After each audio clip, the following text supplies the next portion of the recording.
Hi everyone, my name's Dr. Mark Ettensohn. Welcome to Heal NPD. This is part 2 of a 3-part video on the narcissistic personality style organized at the neurotic level. In part 1, we examined the developmental shift from borderline to neurotic level organization, focusing on how a more stable sense of self and object constancy begin to emerge. We explored how this newfound stability introduces the capacity for mature object relations, allowing individuals to see themselves and others as enduring subjects with separate minds, consistent histories, and emotional depth. If you haven't seen that video, or the first 2 parts of this series on psychotic and borderline organizations, I recommend watching those first. Links are in the description. In this second video, we'll turn our attention to the emotional consequences of the shift to neurotic organization. When the self solidifies and history can no longer be rewritten to manage anxiety, certain realities become unavoidable. The emergence of continuity brings with it the capacity for mourning, remorse, and accountability. We'll explore what it means to live as a subject with history, how guilt and depressive anxiety replace the paranoid anxieties of more primitive states, and how these changes reshape the inner life of a narcissistic personality style. So let's get started.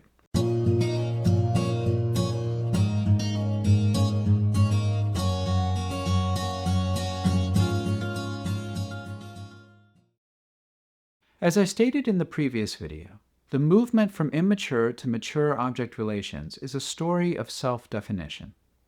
To achieve subjecthood, we must develop the ability to cope with frustration, envy, and disappointment without fundamentally altering our self-image or distorting how others are represented in our minds. We must be able to balance the contradictions in how we feel about ourselves and other people without resorting to boundary blurring or identity fracturing defenses like projection and splitting. And finally, we must come to terms with the reality that we're fundamentally, inalterably separate and distinct from those around us. The foundational groundwork for these capacities is largely established in the first 4 years of life.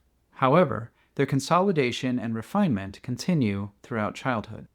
Early childhood is spent in chronic states of psychological collapse and reconstitution. Spilled your milk? Absolute breakdown. Mom left for work? Temporary loss of identity. Got punished for coloring on the wall? Collapse of self-image into intolerable badness, accompanied by uncontrollable screaming and an inability to perceive the caregiver as a good object. What was formerly a good self in a dyadic blend with a good object has now become a bad self in a dyadic blend with a hate-filled and rejecting bad object. That is, until your caregiver gives you a hug, wipes away your tears, and reassures you that you're still good and loved. Now, everything is magically okay again. It's through this cycle of breakdown and reconstitution that more mature capacities emerge. But when breakdowns are not followed by reconstitution, when there is a significant disparity between what the child needs and what the early care environment provides, mature ego capacities may fail to develop. The immature self remains ill-defined, stuck with contradictory, terrifying, overwhelming, or disorganizing fragments of experience that can't be integrated. In the absence of adequate structuring and repair, the child is forced to rely on psychotic or borderline level defenses, which either distort reality or distort identity to prevent total annihilation of the self. It's important to stress that every child and every family is different. What causes severe developmental arrest in one child may produce no discernible issues at all in another. Different children have different needs, different thresholds, and resiliencies. Even siblings raised in the same family can have dramatically different childhoods, depending on what was happening at crucial points in their early development. It's also important to stress that even though these levels of organization are being presented here as discrete and hierarchical, in reality, we move in and out of different modes of experiencing associated with each level throughout our lives. For example, severe trauma can temporarily send someone who is otherwise healthy into a mode of experiencing that is essentially borderline or even psychotic. If you're attacked in an alleyway, you will immediately regress to a borderline mode of thinking and perceiving. The attacker is bad, and you're in existential danger. Your thoughts will be dominated by paranoid anxiety, the fear of annihilation. In that moment, there's no room for nuance or empathy. You're not concerned with the attacker's backstory, socioeconomic conditions, or systemic factors. Survival is the only concern. The fact that your perception of imminent danger is accurate in this particular situation is beside the point. The state of mind itself is essentially the same as what borderline or psychotic individuals experience, only far more frequently and in a greater variety of situations. For psychotic or borderline individuals, this hypervigilant all-or-nothing mode of perception can be triggered not just by a violent assault, but by something as minor as a perceived slight at the deli. Regardless of the objective threat, the physiological and psychological response is essentially the same. Ultimately, the defining difference between immature and mature personality organizations is the capacity to face a wider variety of situations without resorting to perceptual distortions in order to manage paranoid anxiety. Broadly speaking, the psychoanalytic term for the mode of organizing experience that underlies both psychotic and borderline organizations is the paranoid-schizoid position.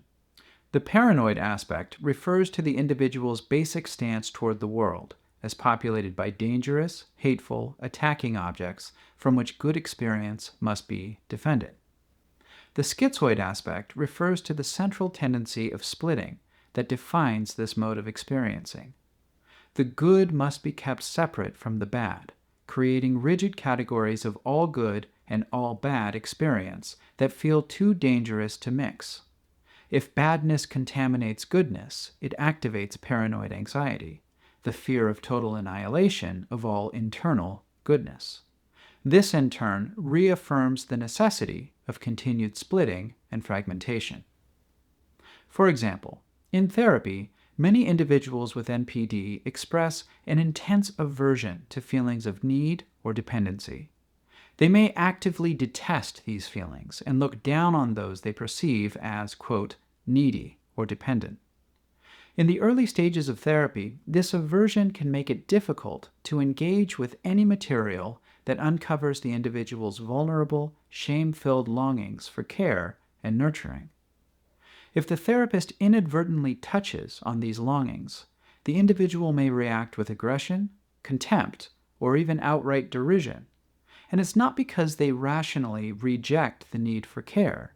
Rather, it's because they're too flooded with paranoid anxiety at the prospect that their defended, grandiose self-experience could be infiltrated by the intolerable badness of their own dependency needs. In this state, dependency is not just uncomfortable. It's perceived as a threat to self-coherence, and it demands defensive repudiation.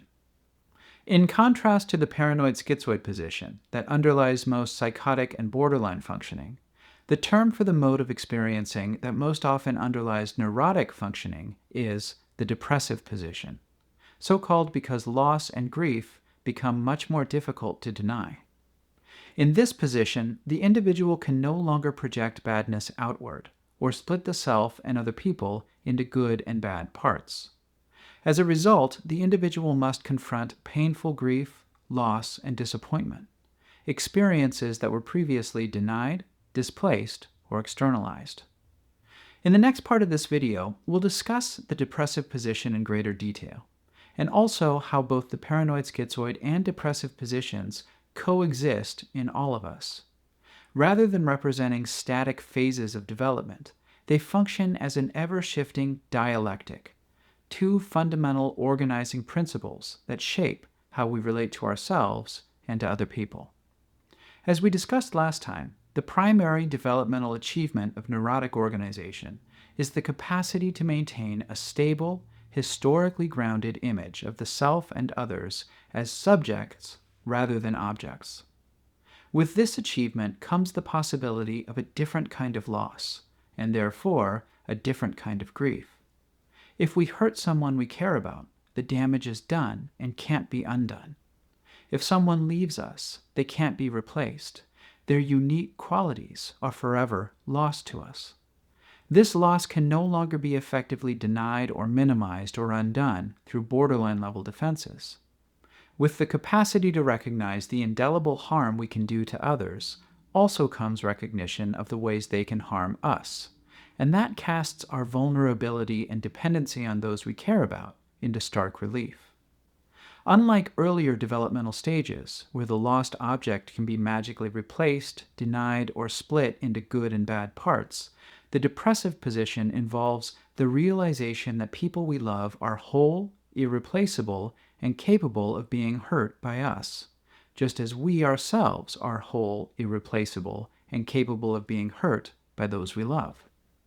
With this recognition comes guilt, concern, and the need for reparation, all of which are hallmarks of depressive position thinking. Whereas someone in the borderline range may attempt to magically reconstitute the self through grandiosity, mania, or a wild night out, an individual in the neurotic range will find such things ineffective. The self can't be magically reconstituted because doing so would mean erasing history and therefore the very meaning of the events that led to the self being hurt in the first place. The historical self is grounded in meaning, and this is why principles and values at the neurotic level tend to be more enduring and less dictated by immediate circumstances. They derive less from situational factors and more from a stable identity. Similarly, while someone at the borderline level might attempt to make up for hurting someone else, they may also become angry or devaluing if those efforts fail to erase the injury. Borderline level individuals frequently feel frustrated or confused by neurotic level individuals' inability to be easily swayed from their feelings, or their insistence on continually revisiting things that the borderline level individual did that hurt them. This is because someone at the neurotic level seeks reparation rather than substitution of self-states. Reparation requires that the wrong be acknowledged, accompanied by a sincere apology and a realistic plan not to have it happen again. This is the only way to reestablish trust and connection. These two fundamental modes or position, the paranoid-schizoid and the depressive, may seem too different to coexist in the same individual. In one, the self is an object without temporal continuity. In the other, both the self and other people are stable subjects with enduring histories that can't be undone or denied. Nevertheless, both paranoid and depressive positions are in constant flux in all of us, particularly in very early childhood, with experience more stably centering on the depressive position as the child grows and develops. For this to happen, there must be enough good experience to make the child feel increasingly confident that the good parts can withstand exposure to the bad. The paranoid-schizoid position is thus actually a hopeful one, a mode of experiencing that seeks to protect the possibility of goodness, both in the child and the outside world. By separating experience into good and bad parts, the child can ensure that some good always survives, even in the face of overwhelming pain. The coexistence of the paranoid-schizoid and depressive positions is a crucial point, with significant implications for treatment and healing. Progressing from a primarily borderline mode of experiencing to a primarily neurotic mode of experiencing doesn't require the creation of entirely new capacities that were never there before. Rather, it requires bolstering ego functions and the gradual accumulation of good enough experience within the individual, shifting the balance from a primarily paranoid-schizoid mode to a primarily depressive one. It's also essential to remember that individuals at the borderline level are not incapable of neurotic functioning. Their self-structure is fragile and reactive, making them prone to regression into a paranoid-schizoid position under perceived threat and paranoid anxiety. The self must be strengthened, and that work happens most effectively within a therapy relationship. Recall the earlier example of the toddler who colored on the wall and was punished, leading to a sudden collapse from a good self in a dyadic blend with a good object into a bad self in a dyadic blend with a punishing object. The key here is that at this stage, the child's sense of self is not yet fully individuated. It remains merged with important objects, like caregivers. Thus, distortions in the child's self-perception inevitably lead to distortions in their perception of the object, and vice versa. As theorist and analyst Melanie Klein famously stated, "I believe that the ego is incapable of splitting the object, internal and external, without a corresponding split taking place in the ego." End quote. This incomplete separation between self and other in borderline states is actually what makes treatment possible. Just as a young child relies on the goodness of caregivers to define their own sense of goodness and ward off paranoid anxiety, a borderline-level patient in treatment relies on the therapist's goodness in much the same way. When I teach these concepts to doctoral students, I emphasize that in the treatment of borderline-level patients, the therapist and patient are never simply talking about things. Instead, they're always engaged in some kind of unconscious enactment. Even when it seems as though the patient is simply discussing an innocuous life event, the therapist must remain attuned to what is being projected, split off, or acted out. Just as young children experience themselves in a dyadic merger with their caregivers, the borderline patient's self remains blended with the therapist in a fluid, relational swirl. The patient's feelings of badness are not contained in the patient. They're also perceived to exist in the therapist. For example, the patient may rationalize that they feel bad one week because the therapist is ineffective or dismissing or rejecting, even if the previous week they felt totally differently about the therapist because the patient felt good that week. A borderline patient is always searching for a way to resolve the ambivalence between two opposite poles of experience. On the one hand, there's merger, which feels safe but also presents the threat of identity loss, and on the other, separation, which allows the self to actualize, but being a separate self also presents the threat of annihilating shame. Therapists who fail to recognize these dynamics risk being pulled into destructive recapitulations of early trauma. The borderline patient can't tolerate being a fully separate self, and will repeatedly pull the therapist into psychic merger, wherein the therapist begins to experience the patient's own feelings of badness or idealization in ways that can feel disorienting and boundary dissolving. The therapist's task is to stay mostly centered, resisting both the pull to merge and the defensive rejection of dependency. To do this, the therapist must hold the patient's need for them alongside the patient's unfathomable fear that individuation will bring annihilation. Provide consistent, good enough interpretations that make room for complexity rather than reinforcing splitting, and offer warmth, a mostly stable boundary, and positive, encouraging feedback that facilitates the gradual internalization of more realistic self-images. This is long, difficult work for both parties. The process constantly shifts from paranoid-schizoid to depressive, and then back to paranoid-schizoid modes of organizing experience.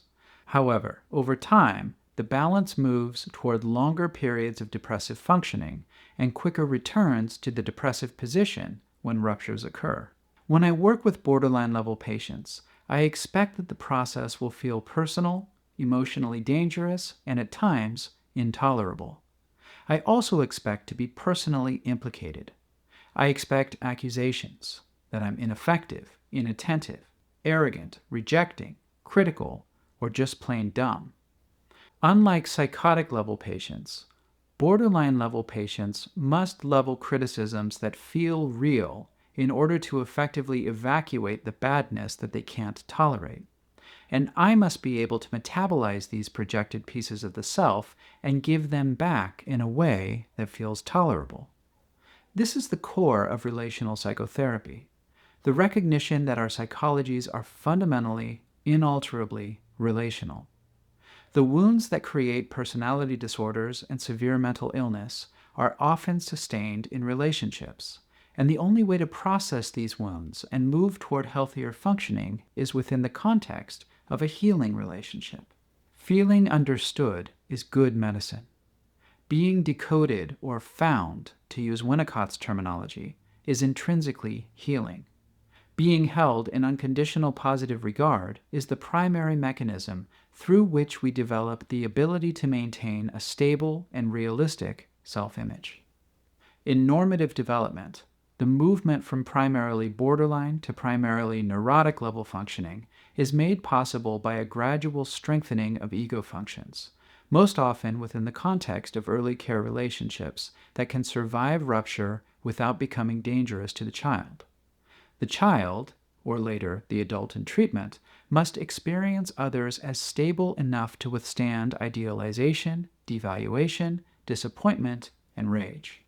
When a caregiver or therapist is able to hold steady in the face of this oscillation, offering containment without retaliation or collapse, the person slowly internalizes the idea that not all conflict leads to catastrophe, and not all closeness leads to engulfment or shame.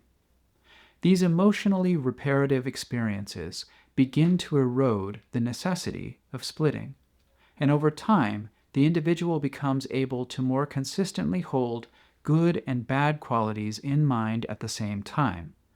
This fosters the development of reflective functioning, the ability to think about one's own mental states and the mental states of other people.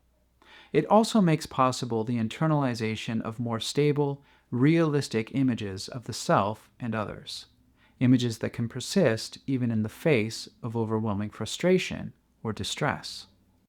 Crucially, this developmental process depends on the accumulation of what Donald Winnicott called good enough experience, consistent opportunities for the self to be recognized, held in mind, and reconstituted after emotional disruption.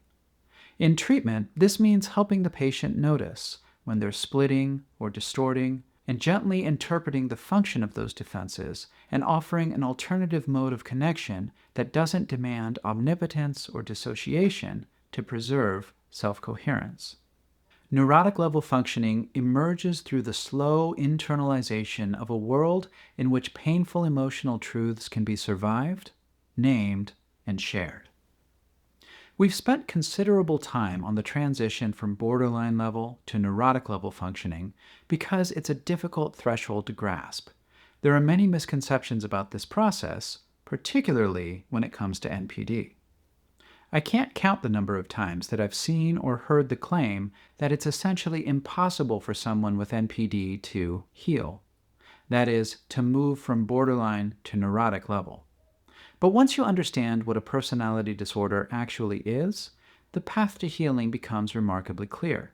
At its core, treatment is the performance of essential caregiving functions by the therapist, while simultaneously acknowledging that the therapist can never truly provide what the patient did not receive in early development. This paradoxical coexistence of two seemingly contradictory truths, that the therapist both provides and does not provide what was missing, is precisely the dynamic that underpins the depressive position. The capacity to hold contradictory emotional truths is the very hallmark of mature psychological functioning. Author Stephen Johnson refers to this kind of transformation as the hard work miracle. I'm inclined to agree. Donald Winnicott wrote about the profoundly rewarding experience of a caregiver who's finally able to tell their grown child just how difficult it was to raise them. The sleepless nights, the sacrifices, the frustration, and the worry. These are experiences that a child cannot fully comprehend until they've developed the capacity to tolerate their own badness. A caregiver being able to share the trauma of parenthood with their grown child represents a moment of mutual recognition and shared insight. I've had similar moments with patients who have progressed to a more mature level of organization, where we're able together to sit and look back on the path that we've traveled and reflect on just how difficult it actually was, how much we struggled together, and how grateful we are to have moved beyond those early days of intense emotional hardship. Such knowledge can only be meaningfully shared by two individuals in the depressive position, where history is real, loss has meaning, and the mutuality of love and hate, independence and dependency, goodness and badness can be held, reflected upon, and understood together. I'm also often asked what a person can do if they don't have a therapist. Is it possible to make meaningful progress on your own? Well, I believe that it is, but there will always be aspects of your psychology that you won't fully recognize because you're looking at yourself and the world through your own filters. We often need another person to help illuminate what hides in plain sight. We also need help to begin to put words to implicit feelings and experiences that have hitherto not been symbolized, but nevertheless form the emotional backdrop of our internal lives, something that psychoanalyst and author Christopher Bolus called the unthought known. Because personality issues are relationally created and relationally embedded, I strongly believe that they must be relationally healed. However, part of that healing involves transforming your relationship with yourself. To that end, here are some strategies that may help you function more consistently in the depressive position. Mindfulness and present moment awareness. This practice involves sitting with your thoughts, feelings, and sensations as they arise, and choosing simply to let them be. Don't pull them close, and don't push them away. Treat them more like actors on a stage, each with a role to play. They appear, they recite their lines, and then they exit to make space for a new actor with new lines and a different role in the story. You don't need to accept everything they say as truth. Just watch the play unfold. These are parts of you, yes, but they aren't all of you. Try to tolerate the presence of thoughts, feelings, or memories that feel uncomfortable. Let them be. Observe them without reacting or rushing to get rid of them. This doesn't mean resigning yourself to suffering, but means cultivating a stance of openness and allowing, rather than resistance and struggle. I statements and non-defensive communication. Recognize that everyone constructs their own version of reality. Your perceptions are no more objectively true than someone else's. Take ownership of them.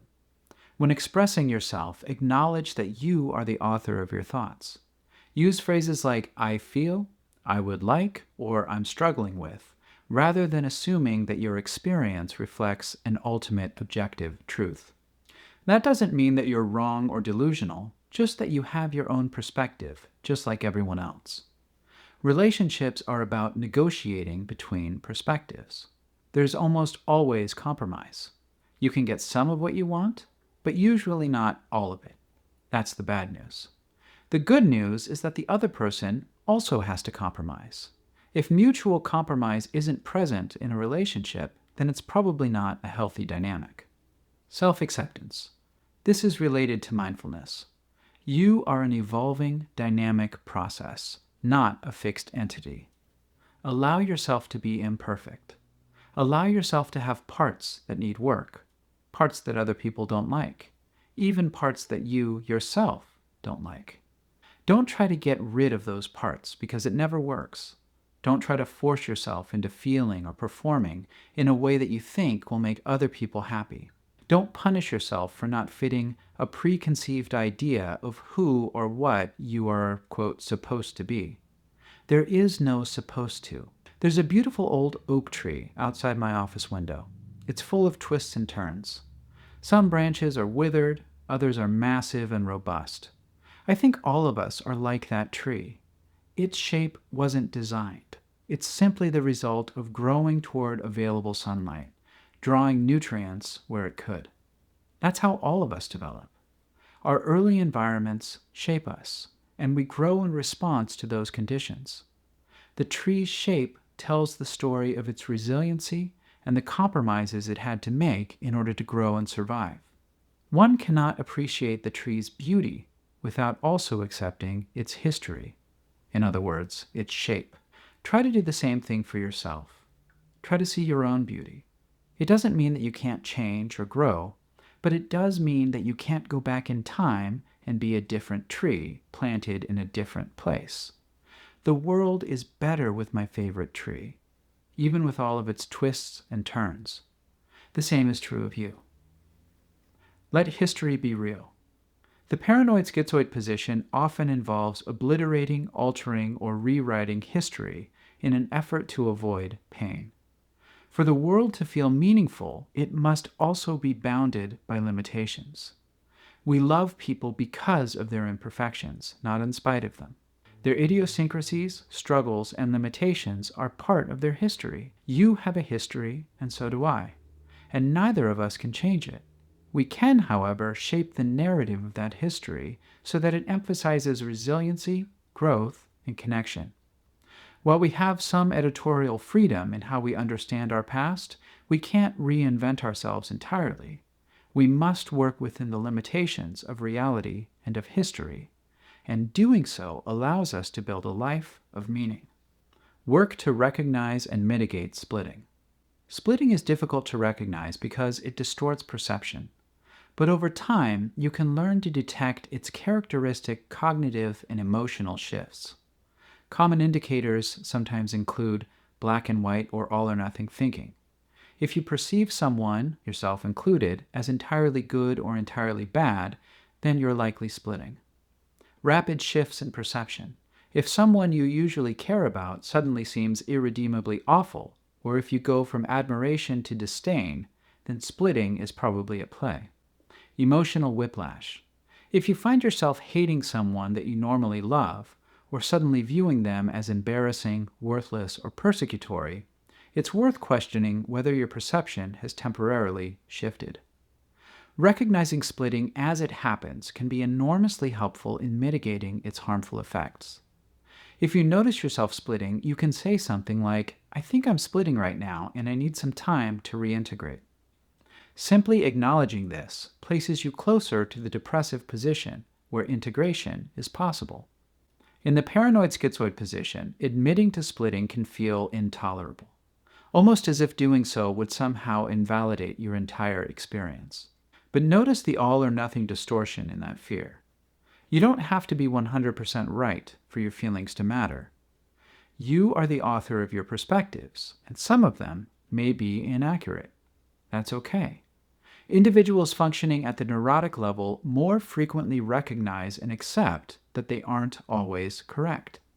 They accept that they may misperceive other people's intentions, emphasize one part of an interaction while ignoring another, or overreact to a situation. And importantly, individuals at the neurotic level don't experience being wrong as annihilating. Mistakes don't shatter their self-cohesion. Being wrong about something, even something important, is not in itself catastrophic. It's simply a part of being human. Try to notice extreme perceptions about yourself. Extreme perceptions, whether overly positive or overly negative, are often signs of splitting and associated borderline defenses.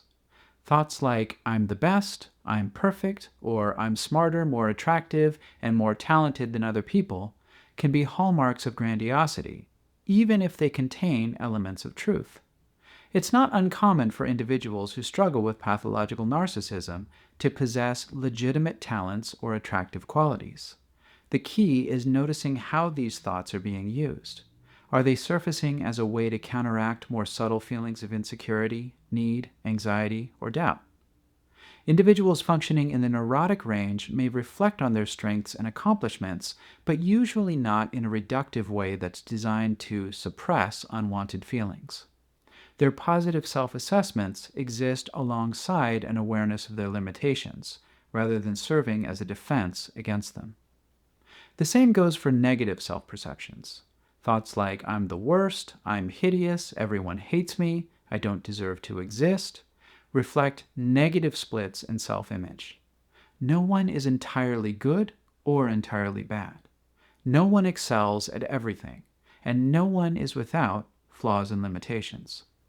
Individuals in the neurotic range of functioning maintain a more balanced self-view, acknowledging both strengths and weaknesses without falling into polarized extremes. You probably aren't the best, but you're also probably not the worst. You're likely somewhere in the middle. And if the idea of being ordinary feels threatening to your self-concept, if it provokes feelings of emptiness, insignificance, or fears of annihilation, then you're likely engaged in paranoid-schizoid distortions. Try to allow yourself to simply be, without defining yourself in absolutes. Sit with whatever discomfort arises. Use the mindfulness and acceptance strategies discussed earlier. Remind yourself that thoughts and feelings, no matter how intense, do not have the power to annihilate you, even if it feels like they do. Okay, so we've examined the differences between borderline and neurotic functioning. We've discussed the qualitative distinctions between the paranoid-schizoid and depressive positions that underlie each. And we've discussed the steps in treatment that facilitate movement toward more consistent depressive functioning, alongside strategies that individuals can use to cultivate the more balanced perspectives on self and others that characterize neurotic-level integration. As a side note, dialectical behavior therapy, or DBT, was developed to help individuals, particularly those with borderline personality disorder, develop more balanced perspectives and greater emotional regulation. The dialectical aspect of DBT refers to the ability to integrate seemingly opposite perspectives, such as acceptance and change, or emotion and reason. This capacity is characteristic of more neurotic-level functioning, where individuals can tolerate ambiguity and complexity without resorting to splitting or rigid defenses. DBT's wise mind concept embodies this principle, teaching individuals to engage in an ongoing synthesis between emotional and rational perspectives in order to approach life with greater flexibility and stability. I often recommend DBT to patients who are seeking more specific skills to help them develop neurotic-level capacities. As we've seen, the stabilization of identity opens the door not only to deeper connections and mature love, but also to complex emotional states, such as grief, guilt, longing, and the painful recognition of one's own limitations. In the next part, we'll examine how individuals with neurotic-level narcissism manage these emotional pressures through more mature strategies. We'll explore the characteristic defenses of this level and how they appear in individuals with narcissistic personality features. We'll also look at therapy, what it's like to work with someone at this level, what challenges tend to arise, and how treatment can help facilitate further integration and growth. I hope you'll join me for part 3. Until next time, take good care.